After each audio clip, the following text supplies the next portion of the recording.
নমস্কার বন্ধুরা, আজকের যে রাশিটি নিয়ে কথা বলবো আগামী সপ্তাহের সিংহ রাশিফল 20 জানুয়ারি থেকে 26 জানুয়ারি 2025 কেমন যাবে সিংহ রাশির এই সপ্তাহটি।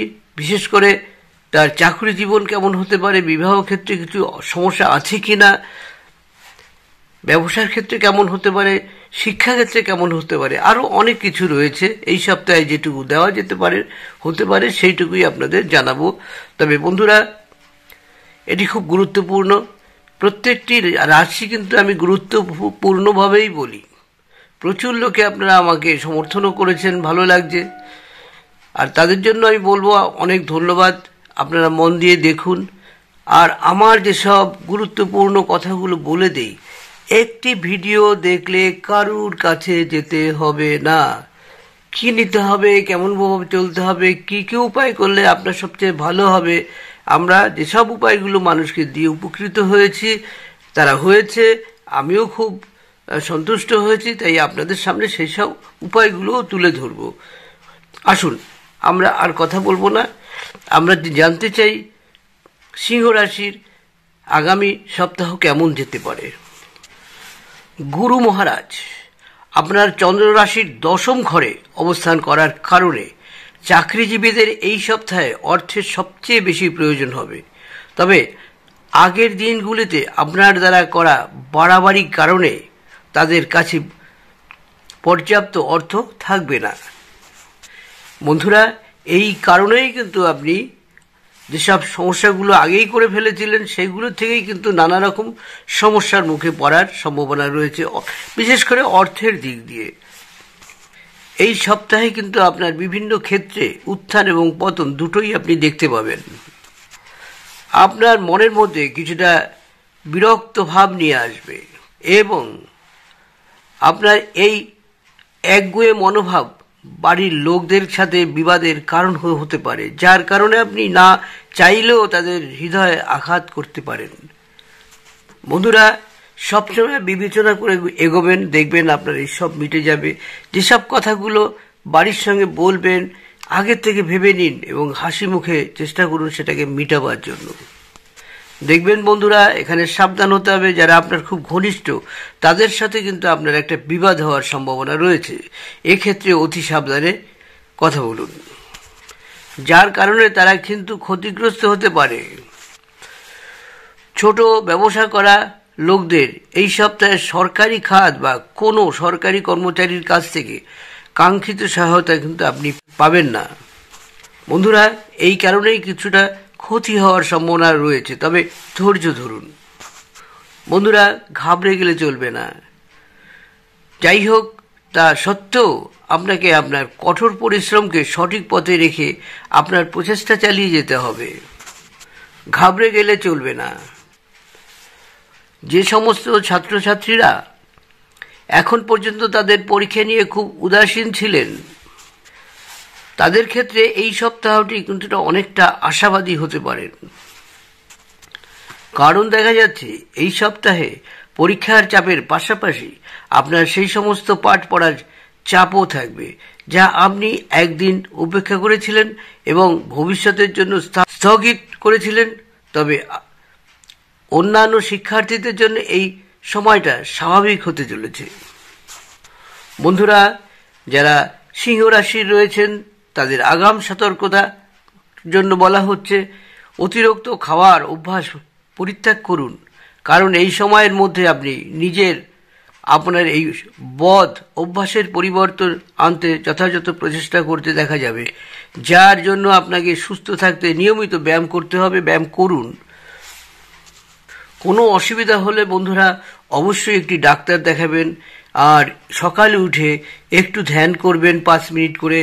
অবশ্যই একটু ধ্যান করবেন যখন খুব নিরিবিলি থাকবে ভোরবেলা, সেই সময় করুন। দেখবেন আপনি ধ্যানের মধ্যে আপনার একটাই জিনিস থাকবে, আমি যেন বদ কাজে অভ্যস্ত না হয়ে পড়ি। এই জিনিসটি সবসময় আপনার মধ্যে থাকবে। এই উপায়টি অবশ্যই বন্ধু করবেন। এটি খুব সরল উপায়। প্রতিদিন করলে আপনার মনের মধ্যে একটা সুন্দর জায়গা তৈরি হবে। আপনি কিছু করার আগেই কিন্তু আপনি সেই জায়গাকে গার্ড দিতে পারবেন। বন্ধুরা, অবশ্যই একটি জপ করবেন প্রতিদিন 11 বার। ওম ভাস্করায় নমঃ জপ করুন। এই মন্ত্রটি যদি প্রতিদিন নিষ্ঠার সহিত জপ করেন, আপনার মনোবল বাড়বে, অনেক বাধা দূর হবে, আপনার যেসব জায়গায় যেসব সমস্যাগুলো রয়েছে সেগুলো কিন্তু আপনি আগেই বুঝতে পারবেন। সিংহ রাশিদের একটি কথা বলবো অনুরোধ করে, এই উপায়টি অবশ্যই করবেন বন্ধুরা। আপনি একটি রক্তবলা অথবা একটি বার্মা চুনি বা যাকে আমরা মণিক্য বলি বা চুনি বলি, এইটি আপনি অবশ্যই পড়বেন বন্ধুরা। আপনার জীবনে প্রচুর পরিবর্তন আসবে, প্রচুর কাজের সুযোগ পাবেন, অনেক বাধা কেটে যাবে। যেসব বদনামগুলো মাঝে মাঝে আমাদের মাঝে আসে না, সেগুলোও থাকবে না, এলেও কিন্তু উড়ে যাবে বন্ধুরা। তবে কিভাবে পড়বেন সেটা আপনাদের বলে দিচ্ছি। এটি আপনি অবশ্যই রবিবার দেখে পড়ুন কিংবা মঙ্গলবার পড়ুন, কোনো অসুবিধা নেই। এই দুদিনে যে কোনো একদিন পড়বেন। আমি শোধনের কথাও বলে দেব।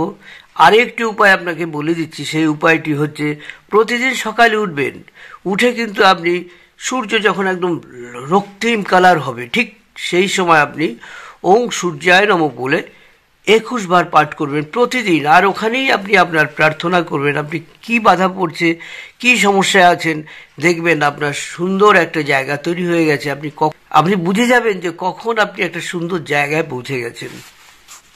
3 নম্বর উপায় বন্ধুরা, এতে খুব একটা পয়সা লাগবে না। একটু কেশর নিয়ে আসবেন আর একটু লাল চন্দনের গুঁড়ো নিয়ে আসবেন, জলে রেখে দেবেন, সূর্যের কাছে রেখে দেবেন। সূর্যতে একটু লাগবে, অন্তত 8 ঘন্টা রেখে দিন। সূর্য তাপ লাগার পরে সেটা এনে আপনি ওখানে স্নান করে নিন। দেখবেন ধীরে ধীরে, তবে ওই লাল চন্দন এবং কেশরটাকে গুলে দেবেন জলের মধ্যে। এটি প্রতিদিন যদি করতে পারেন বন্ধুরা, খুব সামান্য খরচ, শুধু ঠিকঠাক সময় মতো করতে হবে, সকালে রোদে রেখে। এটিও যদি করেন বন্ধুরা, দুর্দান্ত ফল পাবেন। আপনি চাকরির ক্ষেত্রে, বিবাহের ক্ষেত্রে, যে কোনো বাধার ক্ষেত্রে কিন্তু এটি বিশাল কাজ করে। তাই বন্ধুরা, আশা করি আমার ভিডিওটি আপনাদের ভালো লাগবে। এইবার বলবো, ওই যে আপনার রক্তবলা অথবা আপনার বার্মা চুনি বা চুনি মাণিক্য, এটি কিভাবে শোধন করবেন। শোধন করা দুটো কিন্তু পাথরে একই রকম শোধন, দুটোই কিন্তু একই রকম করতে পারবেন যেটাই নেন। তবে সবচেয়ে ভালো হবে আপনার পক্ষে মাণিক্য মানে বার্মা চুনি এই পাথরটি নেওয়া। বার্মার থেকে আসা এগুলো প্রচুর দাম, আমাদের ইন্ডিয়ান বার্মা চুনি পাওয়া যায়, সেগুলো নেবেন। আসুন এবার আমরা এটাকে শোধন করার নিয়ম বলবো বন্ধুরা। একদম গঙ্গা জল নয়, দুধও নয়, এখানে পরিশ্রুত যে জল, গোলাপ জলটি খাওয়া যায় সেই জল নিয়ে আসবেন। আর সেই সঙ্গে লাল চন্দন এবং কেশর ওর মধ্যে গুলে দেবেন। একটি তামার পাত্রে নিতে পারেন, অসুবিধা নেই, কিংবা একটি চীনা চীনা মাটির পাত্রেও নিতে পারেন। 1 ঘন্টা রেখে দেবেন ভিজিয়ে, আর লাল ফুল এনে একটু চটকে দেবেন ওর মধ্যে। 1 ঘন্টা পরে মধ্যে আপনি স্নান করলেন, করে এসে আবার ওটাকে ভালো করে ধুয়ে নেবেন, যাকে আমাদের জ্যোতিষশাস্ত্রে বলা হয় স্নান করানো। একে ভালো করে স্নান করাবেন, কোনো রকম দোষ না থাকে। এবার ধূপ আর দীপ জ্বালাবেন। জ্বালিয়ে ঘিয়ের বাতি হলে ভালো হয়, না হলে সরষের তেল হলেও কোনো অসুবিধা নেই। তাতে একটু ছেঁকে নেবেন। সুগন্ধি ধূপকাঠিতে অনেকক্ষণ ধরবেন, আপনার নাম গোত্র পাঠ করে, আপনার ইচ্ছা প্রকাশ করে, আপনি কি চাইছেন, কি বাধা আপনার রয়েছে, সব যেন কেটে যায়, ভগবানকে বলুন। বলার পরে কিন্তু এই আংটিটি আপনি অনামিকা আঙ্গুলে পরবেন। ডানাত ফাঁকা থাকলে ডানাতের অনামিকা, কিংবা বাহাতে যদি পড়তে চান, ডানাতে কোনো আংটি আছে হয়তো, এমন হতে পারে, অবশ্যই বাহাতে পড়বেন। তাই বন্ধুরা, আশা করি আমার ভিডিওটি আপনাদের ভালো লাগার কথা। একটু সাবস্ক্রাইব করবেন, পাশে থাকা বেল আইকনটি বাজিয়ে দেবেন প্লিজ, তাতে আমরা ভীষণ উপকৃত হব, আনন্দিত হব। সেই সঙ্গে লাইক শেয়ার করে রাখবেন, আমার ভিডিওগুলো পর আপনারা পেয়ে যাবেন। আমার প্রচুর ভিডিও রয়েছে, ফেসবুকে চলে যান, ইনস্টাগ্রামে চলে যান, আমার চ্যানেলে চলে আসুন।